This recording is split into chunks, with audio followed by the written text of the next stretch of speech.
Hindi natin kailangan lumayo para maghanap ng gulo, humanap ng kalungkutan, humanap ng hirap ng loob. People have fears. Marami tayong mga kinatatakutan. People have worries, anxieties. People have confusion. Ang ating spiritual life, kumisan parang roller coaster. May mga time na tumang-tuwa tayo sa Diyos, may mga time na naguguluhan tayo sa ating pananalig, may mga time na convinced tayo, may mga times naman na tayo kuminsan may pagdududa, may pag-aalinlangan, at kasama na nito kalungkutan at isolation. There's a lot of trouble from the inside.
Sa iniisip, sa nadarama, sa ating mga pamantayan, sa ating mga gustong mangyaring hindi mangyari, sa mga kaguluhan ng ating isip. There's also a lot of trouble from the outside, from other people. Siyempre, ang kaligayahan din natin nakaasa sa ibang tao, ibibigay ba nila o hindi? Gaano karaming ibibigay nila o hindi? Papayagan ba nila tayo o hindi? Anong mga panganib ang nagmumula sa kanila? Anong comfort, anong pag-ibig ang magmumula sa ating kapwa-tao? There's also a lot of trouble from the environment.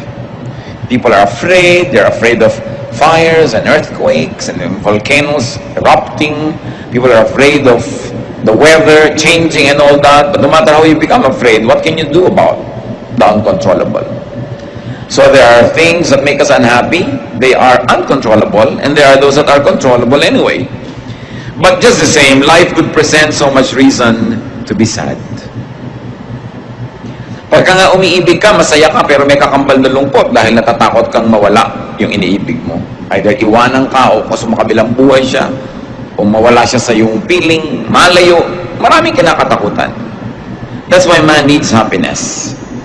Therefore, man should be able to make and to produce happiness, and not just depend on events, not just depend on happiness to come. We must find reasons for happiness. At pagka ang tao may kaligayahan na paglalampasan ang lahat ng hirap, nadadaanan ang lahat ng pagsubok, natitiis ang lahat ng dapat tiisin. Kung hindi man kaligayahan na hawak na niya sa kanyang mga palad, kaligayahan na inaasam at inaasahan niyang darating. What are some of the major reasons to be happy? Psalm 138 verses 2 up to 8. I will bow down toward your holy temple and will praise your name for your love and your faithfulness. For you have exalted above all things your name and your word. When I called, you answered me. You made me bold and stout-hearted. All kings on this earth have heard your promises, Lord, and they will praise you. You are so famous that they will sing about the things you have done. Though you are above all of us, you care for humble people, and you keep a close watch on everyone who is proud. I am surrounded by trouble, but you protect me against my angry enemies. With your own powerful arm, you keep me safe. You, Lord, will always treat me with kindness. Your love never fails.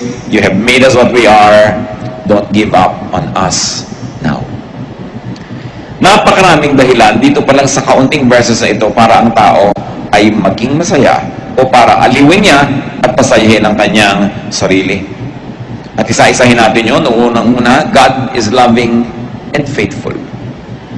Kahit hindi laging loving and faithful ang mga tao, God is always loving and faithful. Para ka sumaya, iasa mo ang kaligayahan mo sa love and faithfulness of God.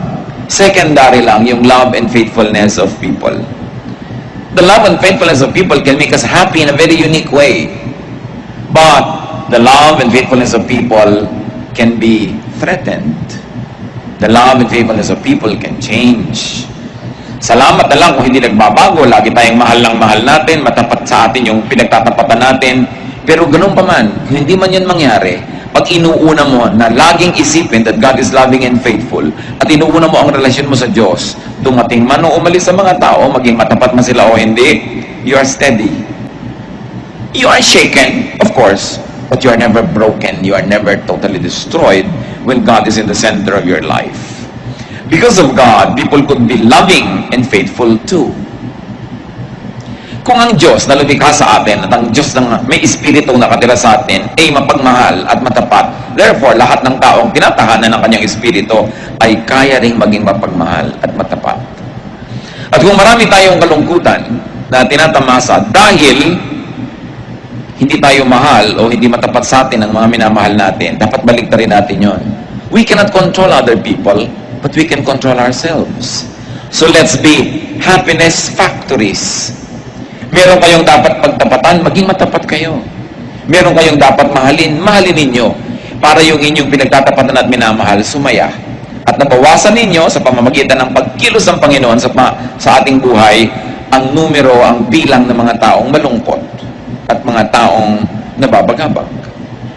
At dahil kumikilos din ng Diyos sa ibang tao, sila man maaaring maging paraan ng Diyos, kasangkapan para tayo ay mahalin ng Diyos through them. Therefore, open yourself to people's love. Because when you open yourself to God's love, you inevitably open your heart to love others, and you inevitably open your heart to accept the love of others. And then you are in the way of happiness. May mga daan, alam nyo, busy, may mga daan, hindi halos nadadaanan. Yung pag-ibig, yung kasiyahan, may dinadaanan din yan, dapat nandun ka. Sa kalsada na yung katumira, sa address na yun, para lagi kang nadadaanan. Maraming tao, hindi sila masaya kasi ang address nila doon sa gilid-gilid, hindi dinadaanan ng happiness. Kaya dapat kinikilala mo saan ba dumadaan yung happiness. Una na, kilalanin natin that God is loving and faithful. Two, God is true to His Word. Saan pa tayo kumukuha ng lakas ng loob? Di ba sa mga pangako ng Diyos? At sinasabi, God is true to His Word. Dapat alam mo ang mga pangako ng Diyos para maklaim mo. Yung mga nagdarasal nga kahit sa Biblia, kahit naman hindi makakalimutin ng Diyos, sila man ipinapaalala nila, Diyos, di ba sabi nyo ganito, di ba pangako nyo ganito, according to your word ganito. Hindi mo naman talaga ipinapaalala sa Diyos yun, ipinapaalala mo sa sarili mo na may pangako ang Diyos na ganon. Kasi hindi naman niya yung nalilimutan, pero nalilimutan natin. At kung nalilimutan natin i-claim ang mga pangako ng Diyos, tayo yung nalulugi. Kaya ang masayang tao, inaalam ang salita ng Diyos at naniniwala na nanalig na ang Diyos ay matapat. Tutup din niya ang kanyang mga sinasabi. And because God has His Word in our hearts, and God has His Word printed, published, broadcast, God's wisdom is always relevant. Yung karunungan ng Diyos, nagbabago man ang panahon, nagbabago ang mga uso, hindi nagbabago ang karunungan ng Diyos. Magbago ka lang dapat ng paraan ng pag-a-apply nito, paraan ng pagbasa dito, para lagi kang makinabang. You know, bawat henerasyon, bawat lahi, bawat panahon, may mga unique elements ang kanilang kabihasnan. They have very, very unique civilizations. All the various generations of people and the various generations of civilizations. And their context help them define the true relevance of the Word of God to them. Kayong basa ng mga tao noong 16th century at pag-apply nila sa buhay nila, maraming pagbabago ang pagbabasa ng mga tao ngayon sa panahon na ito. Hindi nagbabago yung salita ng Diyos, but the way you apply it to your reality, because realities change, must be always timely. The unchanging Word of God, but our ever-fresh reading and ever-relevant application to our lives. Kaya maraming mga tao ayaw nila maging religious kasi parang backward, parang sobrang conservative, pati language, pati kilos, parang pang 16th century. Hindi bagay sa panahon. Dapat alam natin yung mga basic moral bedrock of the Word of God at yun ang hindi dapat ma-violate. But the way they are transplanted and read and interpreted and applied to daily life must always be relevant. Kaya ikaw nakahawak ka sa unchanging Word of God, pero nakaugat ka sa patuloy na nagbabagong daigdig. Para lagi mong mahanap ang lagi ng mabisang kahulugan ng salita ng Diyos. God keeps His promises. Therefore, know and claim God's promises. 1 Kings 18, 25 to 26. Now, Lord, God of Israel, this is a prayer, keep for your servant David, my father, the promises you have made to him when you said, you shall never fail to have a man to sit before me on the throne of Israel. If only your sons are careful in all they do to walk before me as you have done. And now, O God of Israel, let your word that you promised your servant David, my father, come true. Sinong nagdarasal? Di si Solomon. Alam ni Solomon ang pangako ng Diyos sa ama niya na si David. Kiniklaim niya. Kasi siya ang magbe-benefit ng promise na yon. Kaya napakahalaga na maganda ang ating relasyon sa Diyos kasi pati mga anak natin nagbe-benefit sa maganda nating kasunduan sa Diyos. Joshua 21:45, not one of all the Lord's good promises to the house of Israel failed. Everyone was fulfilled. Totoo ang Diyos, pwedeng asahan. Another reason to be happy is that God rules. God exalts Himself, God prevails. Sa biglang tingin, parang hindi lagi itong totoo. Pero yan ang dapat mo ngayong malaman kung paano i-apply sa buhay, na kung sa tingin mo na practical, parang ang naghahari kumisa na ikadiliman, pero alam mo na Diyos talaga ang tunay na naghahari. At ang mga paghahari ng kaguluhan, mga kadiliman, ay pansamantala. At ito ay haharap sa paghukom ng Diyos. Kaya ang dapat, lagi ka nang nasa panig ng totoo, sa panig ng tama, para hindi ka natatakot na humarap sa Diyos. Psalm 138:4-5, may all the kings of the earth praise you, O Lord, when they hear the words of your mouth. May they sing of the ways of the Lord, for the glory of the Lord is great. So ang idinedeclare dito is a submission of human kingdoms and human rulers, human ways and systems, to the ways of God. At tayo, bagamat mayroong present mindset, meron din dapat tayong eternity mindset. That you process everything according to how it happens in your time, but you also contextualize it in the way it had been effective in the past, and it will continue to be effective in the future and in eternity. Ang nangyayari sa atin, may isa, dalawa, tatlong araw, sometimes tayo hindi nakakaintindi, pero hindi natin dapat ipako yung pananalig natin doon sa mga konting panahon na yun. Yung ating mga panahon na hindi natin nauunawaan ng Diyos will just be tiny dots in an otherwise long, happy line when we finally understand. Kaya ang sabi sa New Testament, now I know in part, but then I shall understand fully, even as I have been fully understood. Our knowledge is imperfect, and our prophecy is imperfect. But when the perfect comes, the imperfect will pass away. Kaya ang dapat nating laging hinihintay, lalo sa mga bagay na hindi natin nauunawa, yung pagdating ng Panginoon na para ipaliwanag lahat sa atin yan, ang ating pagpunta sa Kanyang piling na biglang bubukas ang ating isip at maunawaan natin ang lahat. Kaya ngayon, what is important? Faith. Faith is the best weapon we have against loneliness. Faith is the best weapon we have against doubt and against insecurities and uncertainties. Because faith is the assurance of things hoped for.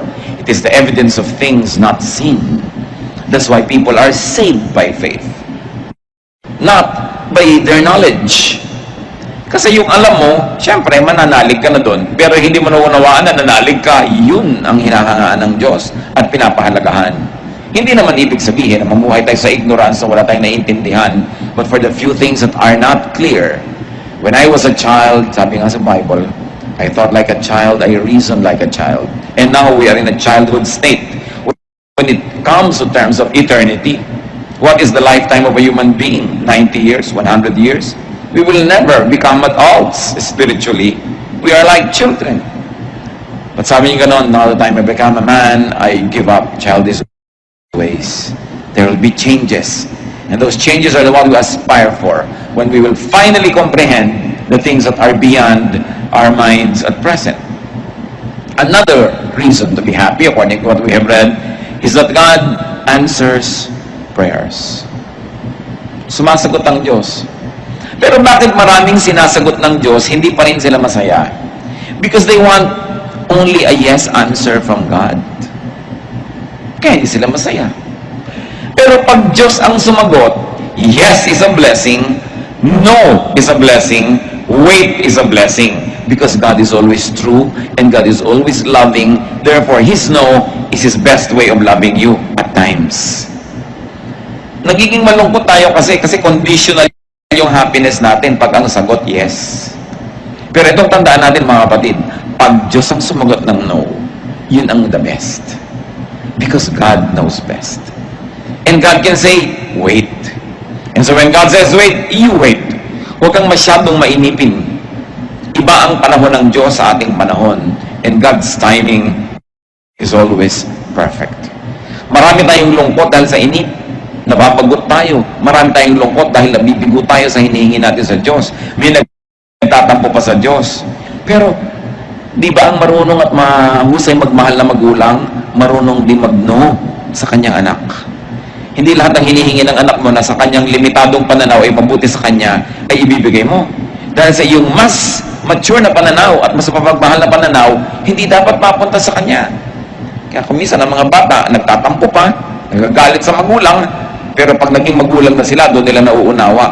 Minahal pala ako ng magulang ko by saying no. At merong mga tao na pagkatumanda na, nare-realize nila at sinisimbatan ng mga magulang na bakit lahat ng gusto namin binigay nyo? Bakit hindi kayo marunong magdisiplina? Bakit hindi kayo magpumigil? Nagkaganito tuloy kami. Pagkatumanda yung mga bata na yan, natuwang-tuwa dahil todo pa sa magulang, sinisisi rin ang magulang. Kaya tayo, when we become really spiritually mature, we will be thankful for every no answer of God. For now, be happy with it in faith. Para hindi tayo maraming nirereklamo sa buhay. God gives courage. Sa mga pinanghihinaan ng loob, sa mga nanghihina ang pananalig, sa mga natatakot, anong nagpapasaya? Yung binibigay ng Diyos sa atin na tibay. Courage, katapangan. Kaya, lagi ka dapat sa Diyos lumalapit. And what's important is that God cares for humans, for persons, especially for humble people. Ano ba mas maging madali? Magyabang o maging mapagpakumbaba? Ano ba ang mas low maintenance? Kayabangan o kapakumbabaan? Kaya ang tao nagpapakumbaba, mas madaling sumaya. Ang tao hindi nagyayabang, hindi nagmamataas, hindi nagmamatigas, mas marami siyang kaligayahan. At kung sinabi sa binasa natin sa scripture that God cares for humble people, you want to be happy? You want God's care? Be humble. At hindi lang Diyos ang magiging maibigin sa iyo, pati kapwa-tao. Kasi wala namang tao natutuwa at nagmamahal sa mayabang, sa matigas ang loob, sa nang titikis, sa nang sasadista. Wala namang natutuwa sa ganun. Kaya dapat makita natin ang pandaraya ni Satanas. Pag natetempt tayong maging mayabang, maging matikas dyan, maging mahirap na makasundo, gusto ni Satan mangyari yun para magalit sa atin ng mga tao, para lalo tayong lumungkot, at para malayo din tayo sa Diyos. So God cares for humble people. You want to be happy? Be humble. Make it a habit to be humble. Kasi pag mayabang ka, may mine-maintain ka. Pag mine-maintain ka, nakaka-insecure. Baka hindi mo lagi ma-maintain. Nadadagdagan ang mga nervyos mo sa buhay. God keeps the proud in check. Why should that make you happy? Because if you're the one being proud, God prunes you and corrects you para hindi ka lalong lumala. Ang palo ng Diyos, isa na naman yung paraan ng pag-ibig. Napalo ka dahil mahal ka. Yung bang anak ng kapitbahay na hindi mo mahal, papaluin mo pag gumagawa ng mali. Hindi mo naman mahal yun Pero yung mahal mo, papaluin mo.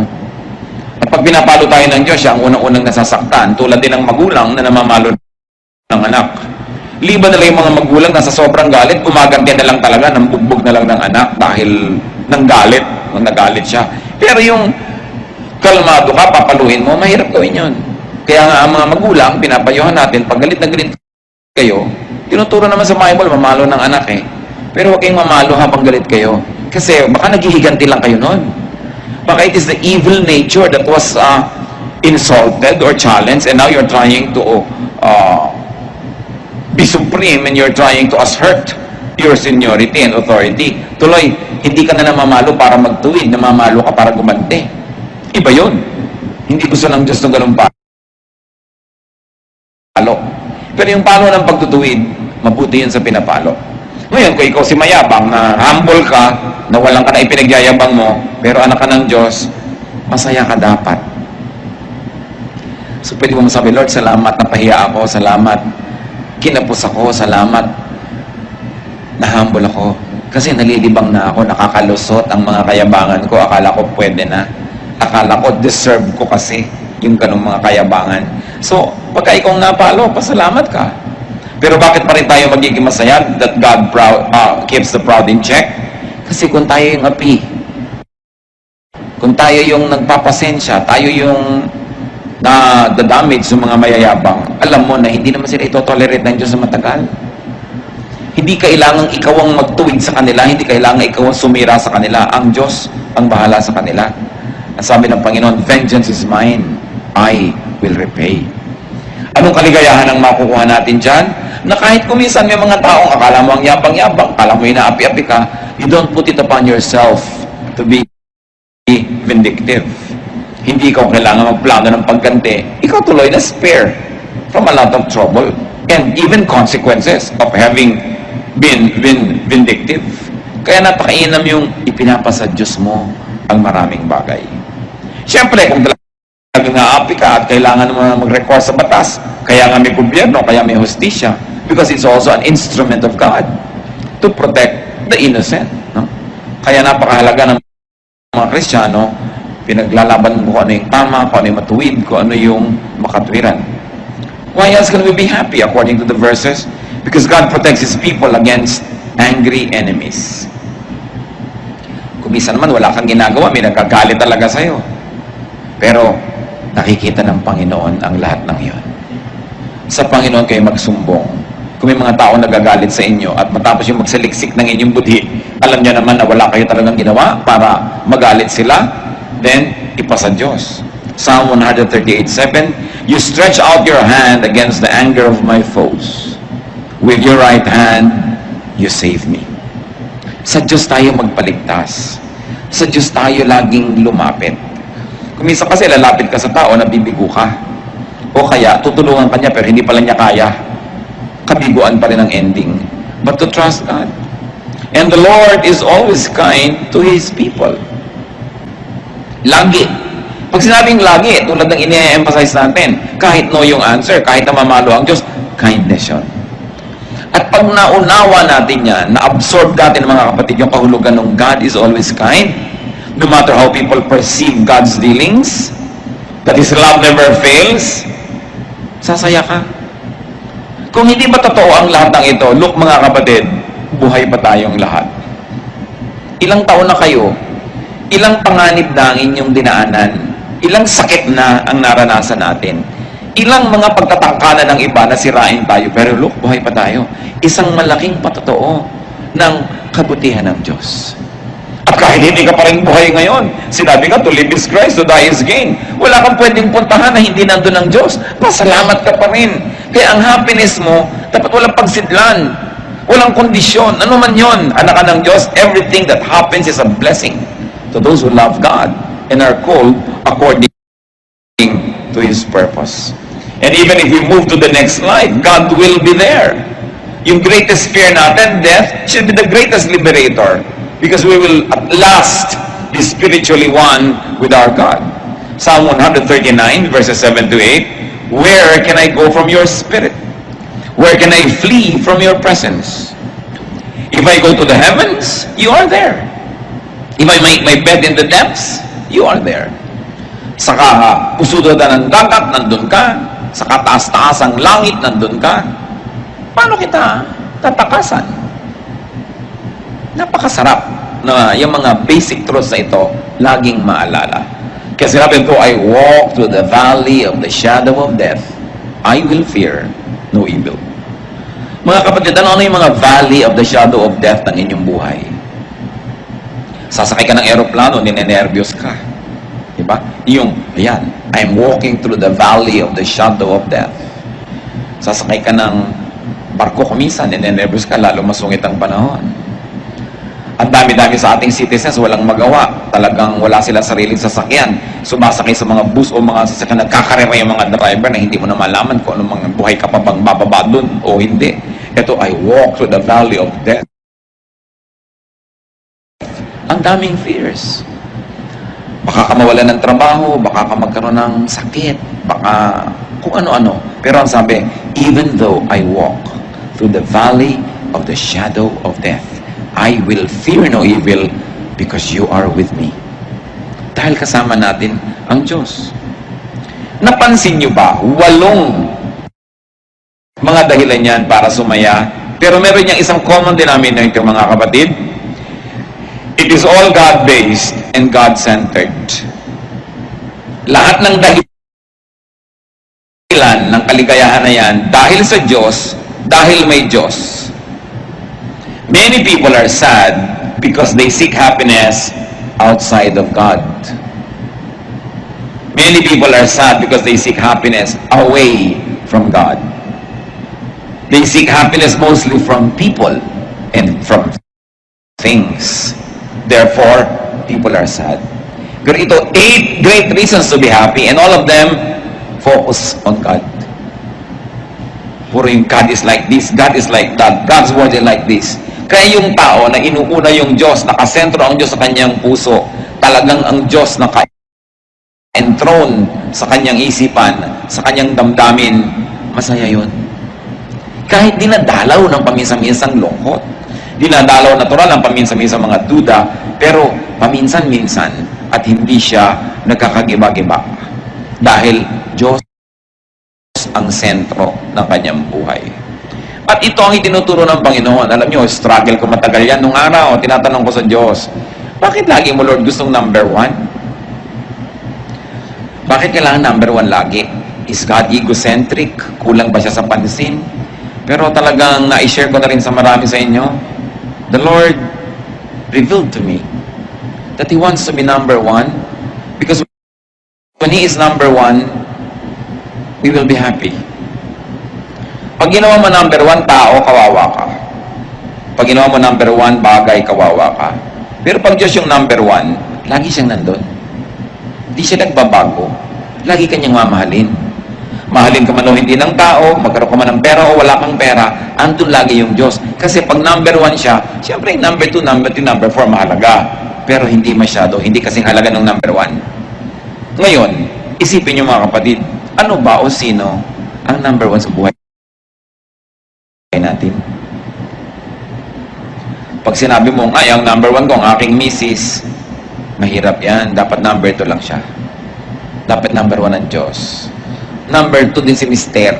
Kasi ang number 1, Diyos. Mga misis, huwag na kayo mag-asam na number 1. Pag Diyos ang number 1, number 2 lang kayo, sigurado wala nang number 3. Pero kung kayo number 1, baka may number 2, 3, 4, 5. Mahirap yan. Dapat Diyos ang una talaga. Kaya sa atin mga anak, ituturo natin ang pag-ibig sa Diyos, sa ating mga mahal sa buhay. Pagka lahat tayo ang number 1 Diyos, ang ganda ng mundo. Sasaya tayo. Number 1 kasi ibang tao kaya papatay ka para sa kanya, o ayaw niya sa'yo, paparelate mo na siya dahil ayaw mo na sa kanya. Mababasa mo sa mga dyaryo, mga crimes of passion. Ayaw ko na sa'yo. Gusto pa kita. Paano ayaw ko na nga sa'yo? Paano yun? Pero ang Diyos, hindi siya aayaw sa atin kahit kailan. Lagi niya tayong gusto. Kahit kumisan tayo pa'y umaayaw. At yung pag-ibig na yun, isa sa mga pinakamahiwagang pag-ibig. Madaling sabihin, pero mahirap unawain. Kasi hindi naman kinakamot ng Diyos ang likod mo. No? Pagka kumakate, hindi ka naman niya inaabutan ng malamig o mainit na inumin. Hindi ka naman niya binibigyan ng diretsahan ng pera o karinyo. Kaya kumisan, nalilimot natin yung ganong uri ng love affair that we should develop. Ang lagi nating inuuna, yung nakikita ng mata, yung nararamdaman ng balat, yung andyan. But remember that though we are bodies, we are also spirits. Na mayroon tayong dalawang uri ng pagkabuhay na isinasabuhay. At yun yung ating buhay sa laman at yung buhay sa espiritu. Pag yung buhay mo sa espiritu, masikla, masaya, kaya kanyang dalin kahit na nagkakagulo-gulo yung buhay mo sa laman. Pero pag yung buhay mo sa espiritu, wala. Kahit anong saya ng buhay mo sa laman, pansamantala, mababaw. It is like chasing rainbows, and when you get there, it is not there. Nakikita nyo, napakarami mga matagumpay na tao, inaamin din nila, hindi rin naman masaya. Although marami rin namang hindi matagumpay na masaya, so mabuti nang matagumpay kang malungkot kasi hindi ka matagumpay na malungkot din. So huwag natin gawing excuse yan. Pero ang point, unahin ng Diyos. Paano nyo gagawin yun? Kayo lang makakapagsabi. Kung paano nyo siya unahin. Kung paano nyo bibigyan ng panahon, paano tayo de-develop ng pakikipagmahalan. Kasi ang Diyos, persona. Hindi siya usok. Hindi siya drawing. Hindi siya bato. Isa siyang persona, may damdamin. At gusto makipagmahalan sa tao. Ang isa sa mga pinakamatatayog at pinakamabubuting layunin natin, mission, develop a loving relationship with God. And you've got to find your personal way to do that. Your spirit will tell you if you only listen. Now, what is the way to be happy? Nagbigay tayo ng mga reasons to be happy. Psalm 138, 1-3. I will praise you, O Lord, with all my heart. Before the gods, I will sing your praise. I will bow down toward your holy temple and will praise your name for your love and your faithfulness, for you have exalted above all things your name and your word. When I called, you answered me. You have made me bold and stout-hearted. So the way to be happy, praise God with all your heart. Siyempre, may literal, sing praises to God. Sabihin mo ang mga kabutihan, i-declare ng iyong bibig. Praising and singing is doable. Therefore, praising and singing are all both decisions. Happiness can be a decision. You can decide to be happy, you can decide to be sad. So, pag kumanta ka, nakokontrol mo yun. Mamaya yung kanta mo, inililift up na niya yung spirit mo sa Panginoon. Mahirap sabihin, sasayin ko ang sarili ko, pero mas madaling sabihin, kakanta ko sa Panginoon. Pupurihin ko ang Diyos. Magsasabi ako ng mga mabubuting bagay, iisa-isahin ko, gugunitain ko ang mga pagpapala at kabutihan sa akin ng Diyos. At bago mo mamalayan, umaalis ang yung lungkot. Bakit? Hindi kasi pwedeng umupo yung lungkot sa trono ng puso mo kung Diyos ang pinapaupo mo doon. Kaya nakakaupo yung lungkot sa puso mo, hindi mo pinapaupo doon ng Diyos. O kaya nalilimutan natin nakaupo ang Diyos na i-ignore siya. Siyempre, only one thing occupies one place at one time. You cannot both be happy and sad at the same time. So you're sad, palitan mo, gawin mong happiness. At yan, pwedeng gawin. May mga doable tulad nga niyang pag-awit sa Panginoon, pagpapasalamat. There is mystery and there is power and there is miracle in that. Gawin mo lang. At sabi, worship God in His temple. Ano ba yung temple ng Diyos? In the fellowship. When believers are together, the temple of God is there. It is not a building, it is the spirit of one believer joining with the spirit of other believers, and it is the temple of God. Merong himala na nangyayari when we fellowship together. Parang isang pirasong kahoy na nagliliyab, pagka humangin, patay na yung apoy niya. Pero pag maraming kahoy na tabi-tabi, pag humangin, lalong lumalakas yung apoy. Ganun ang importansya ng fellowship. At fellowship, hindi lang yung from 3 to 5 p.m. may fellowship, hindi yun. Yung talagang nakikipagbuhol-buhol yung buhay natin sa buhay ng mga ibang believers. Hindi lang tayo umaaten ng program, tapos fellowship na ba yun? Ang fellowship, yung saya niya, saya mo rin, yung lungkot mo, lungkot niya rin, nagkakahati-hati, nagkakatulong-tulungan.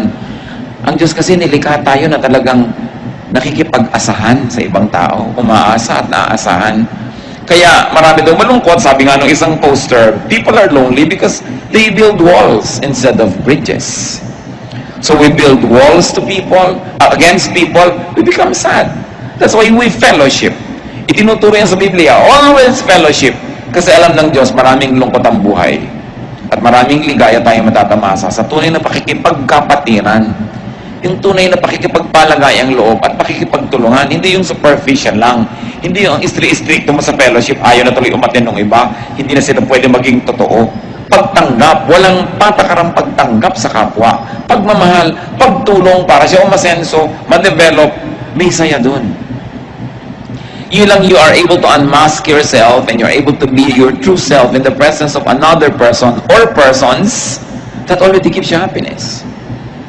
Ang hirap-hirap nung nag-iisa ka na nagdadala ng problema mo, nag-iisa ka na nakakaalam ng tunay mong mga iniisip, niloloob, ang tunay mong pagkatao, it isolates you. Pero kung tayo bukas ang ating puso, bukas ang ating palad na tumanggap sa ating kapwa, we make them happy. And in the process of making people happy, miraculously, you also become happy. As you know it by experience, that when you make people sad, you also become sad. Kahit kung minsan natutuwa ka, ay nagantihan ko siya, ay naipahiya ko siya, pero makinig ka sa budhi mo, may napalungkot kang tao, may nasaktan ka, ang totoo nasasaktan ka rin. Bakit? Nilikha kasi tayo ng tao ng Diyos na kapwa-tao. Ang nangyayari sa kapwa natin, nangyayari rin sa atin. Naiintindihan man natin yun o hindi. Kaya mas nagpapasaya tayo ng iba, mas sumasaya tayo. Mas nagpapalungkot tayo ng iba, mas inuusig tayo ng budhi natin. Kung minsan gasgas na yung budhi na yun, hindi na malinaw, pero meron ka pa ring heavy feeling na hindi mo malaman kung bakit, kasi may atraso ka pala sa iba. Ang isang pinakamabisang paraan para sumaya, magpasaya ka ng iba. Sasaya ka sigurado. Magbigay ka sa gutom, magbigay ka sa mga bata, magbigay sa nangangailangan. Pero ang isang pinakamabilis lumungkot, magdamot ka. May nangangailangan, may ibibigay ka, pero pinagdamutan mo, natutuwa ka dahil yung pera mo hindi nagalaw, hindi ka naabala, pero may lungkot ka rin. Kung aaminin mo yun, may lungkot ka. So we go back to our basic humanity, that our happiness is in making other people happy. It is a true fellowship, true worship. So we worship God in His temple among the believers, and you worship God within you, because the Spirit of God is in your heart. Therefore, make peace with yourself. Pag sinabi mo yung self, ano yon? Yung spirito ng Diyos at saka yung flesh, magkasama, yun ang self mo. You make peace with yourself. You make peace with God who is in you. Makinig sa usig ng budhi, makinig sa konsyensya, at kailangan matuto ka rin na tanggapin ang iyong sarili. So that you are at peace with yourself. Pag ikaw ang number one nagre-reject sa sarili mo, dahil may iba kang gustong pagkatao, may iba kang gustong itsura, meron kang gustong ibang buhok, meron kang gustong ibang height, hindi ka sasaya. Kasi you are not at peace with yourself. We are not perfect. We must move from glory to glory. We must improve and improve and improve. But you begin with accepting yourself. Maraming lungkot kasi we are on denial. Hindi natin ina-accept ang sarili natin. At pag hindi natin ina-accept ang sarili natin, paano natin na-acceptin ng iba? There is genuine liberation in being accepted and in accepting others. How else to be happy? Ask help from God. First and foremost. God dapat una. Yung iba kaya lang nagdadasal pag wala nang magawang iba. Ay, wala na tayong pwedeng kailangan magdasal na lang tayo. Dapat unahin ang Panginoon. Because He answers prayers according to what we have read. Make God your first, not your last resort.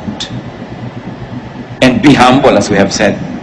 The humble can be much, much happier. Because God is soft-hearted to the humble.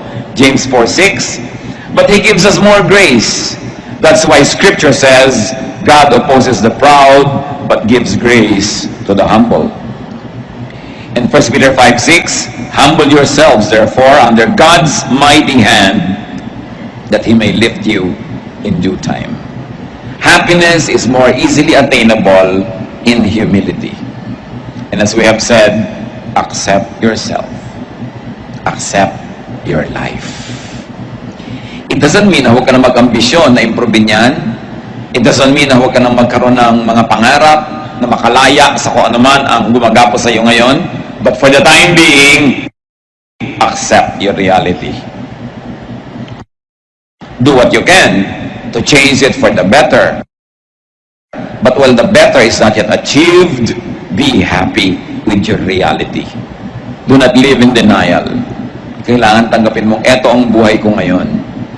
Gusto ko napakarami sanang halamanan, pero nakatira ako din sa kumprasong bahay na ito, so maglalagay ako ng halaman sa lata ng floor wax. May halaman ka na rin. Hindi pa lang na marami. You can alter your reality and you can create your reality. Yung mga Japanese, dahil sa dami nila, siksikan, dami ng populasyon, they have developed to the... But I will begin with accepting na kayo ang gumawa sa akin. Kaya ako ganito, ginawa nyo ako. At kung tayo mga kapatid, ay magkakaroon din ng ganyang paningin sa iba. Kaya ganyan yung nanay mo, kaya ganyan yung tatay mo, kasi ginawa siya ng Diyos. Pero ginawa ka, pero anong reaction mo sa buhay? Kaya kung minsan sumasama yung ugali natin, ginawa kang ganito, pero nagre-react ka differently. That's why kahit parehong tao na merong basic na training, basic na childhood together, ano nangyayari? Nagkakaiba-iba sila. Kasi iba ang pagproseso mo, iba ang pag-react mo. Meron pag inuutusan ng magulang, nagagalit. Meron pag inuutusan, sumusunod agad. So, control your behavior. Para lalo kang umasenso at bumuti. But you begin and not end with accepting yourself.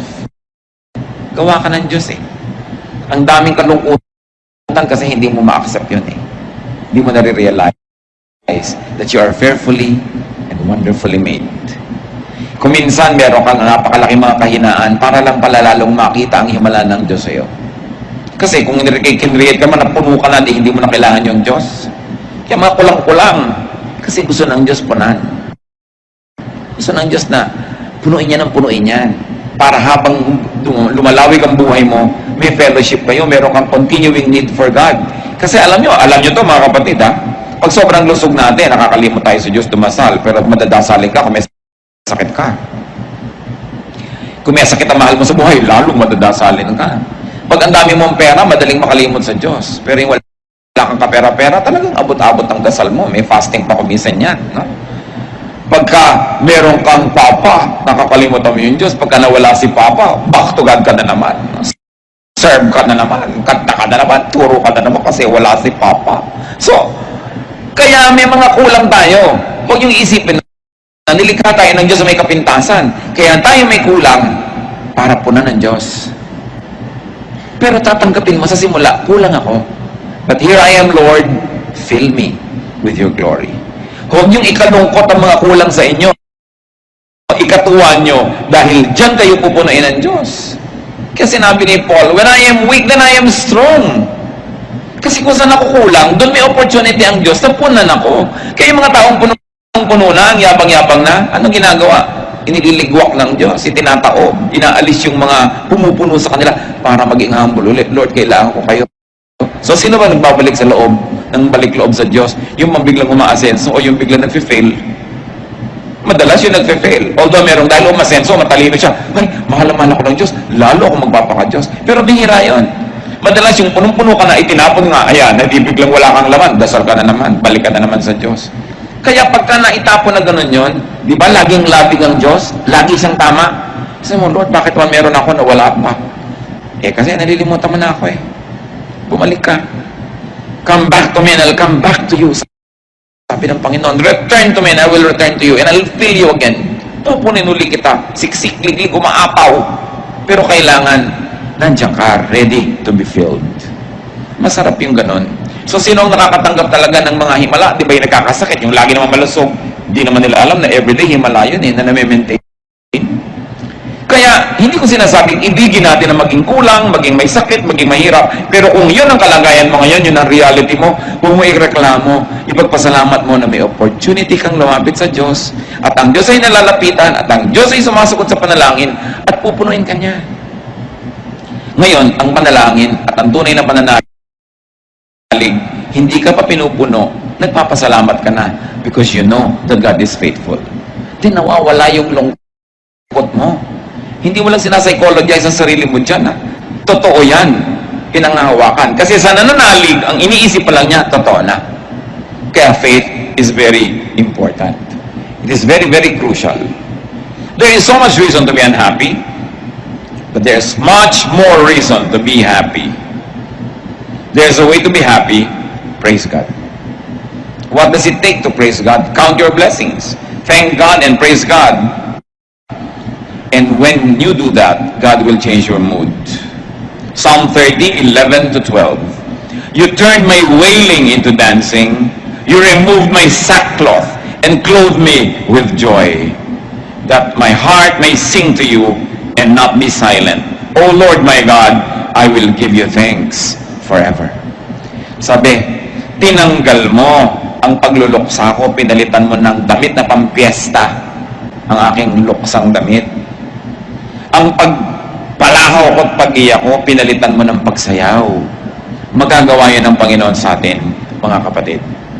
At napakahalaga, gusto kong bigyan ng diin muli, be a happiness factory. Don't be a loneliness factory. Think happy thoughts. Make people happy. May asawa ka, pasayahin mo siya. Araw-araw, bawat sandali na kaya mo. Kasi may mga panahon, ibigin mo man, hindi mo kaya. Ano ang inaalala mo sa mga panahon na nalilimutan ka ng mahal mo sa buhay o kaya silbi ka ng silbi dahil nalumpo? Anong naalala mo? Bakit nagkakaroon kang lakas na gawin yon? Yung mga pagmamahal niya sa iyo, yung kaya pa niya. Kaya magmahal tayo tuwing kaya na.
Gaya, yung lumalabas yung pera. Yan ay matrain natin yung puso natin sa ganon. That's why it becomes a blessing to be rich. Because it's such a great joy to give away. Kung ang puso mo nasa tamang lugar. Manalangin tayo mga kapatid. Nais kong ilapit. Kung sino man ang may mga sobrang mga kalungkutan sa buhay. Kung sino man sa atin ngayon ang magsasabing, pag in-average ko yung buhay ko, masasabi ko, malungkot ako. Mas malungkot kaysa masaya. Nais kong ipanalangin ang sino mang magsasabi sa Lord na, Lord, kulang po ako, punan niyo ako. Nagkakatipon-tipon tayo mga kapatid para pagpalain ng Diyos. Gusto ko ngayong ipanalangin at nananalig akong didingin tayo ng Diyos. Hihipuin ang ating mga puso. Sino man ang ngayon nagsasabing, ang dami-dami kong kalungkutan, gusto kong sumaya at sa Diyos ako lalapit. Tumayo kayo, lalapit tayo sa Diyos. Napakainam na sabihin sa Diyos, kailangan ko kayo. Meron ako mga unhappiness sa buhay ko. Hindi yan nakakahiyang sabihin sa Diyos. Alam naman niya yung puso natin. Ang gusto niya, puso mapagpakumbaba, kumikilala na kailangan mo siya. Dahil gustong-gusto niyang punan ng pangangailangan natin. Kung meron pa tayong kasama na mas maraming kalungkutang naghahari sa buhay niyo at gusto niyo yung itaboy yung mga lungkot na ito sa buhay, tumayo kayo. Declare your faith that the Lord heals. At nais ko sa ilang saglit, manalangin kayo ng personal na panalangin sa Diyos. Ano man ang gusto niyong sabihin sa Kanya tungkol sa kalungkutan o mga kalungkutan ng buhay niyo. Let's be alone with God. God hears and God heals. Aming Ama sa langit, Ama ng aming Panginoong tagapagligtas na si Jesus, Diyos na lumikha sa amin, Diyos na lumikha ng langit at lupa. Kinikilala namin ang paggawa mo sa amin. Kinikilala namin ang aming mga kakulangan, maging aming pagkukulang at likas na mga kulang sa amin. Lahat ng ito, Panginoon, sa iyong paanan namin dinadala, O Diyos Ama. Kayo ang nakababatid ng laman ng bawat puso na narito ngayon, tumayo man o hindi. Kayo ang nakakaalam ng dahilan ng pagtayo. Alam nyo ang punot dulo, ang pinagmulan at tutunguhan ng aming mga lungkot. Dalangin namin sa iyo, Panginoon, pauwiin mo po ang mga ito sa iyong mapaghimalang paghipo sa aming puso. Bunutin mo ang mga malalalim na ugat ng kalungkutan sa aming buhay at palitan mo ito ng tanim na kaligayahan. Mag-ugat sa aming puso at sa aming espiritu, kasiyahan, kagalakan, kasayahan. Turuan mo kami, Panginoon, na maging instrumento mo, na maging happiness factory. Na sa aming kalungkutan, unahin namin yung lungkot ng iba. At sa pagpapasaya namin sa kanila, pasayahin mo rin kami. Dalangin namin, Panginoon, ihayag mo rin sa amin, nakatayo man ngayon o hindi, ang anak mo. Ihayag mo kung paano kami nagiging loneliness factory. Kung paano kami nagiging kasangkapan ng dyablo na magpalungkot sa iba, imbes magpasaya. Kung paano kami pumapayag na kami magamit na maging instrumento ng kalungkutan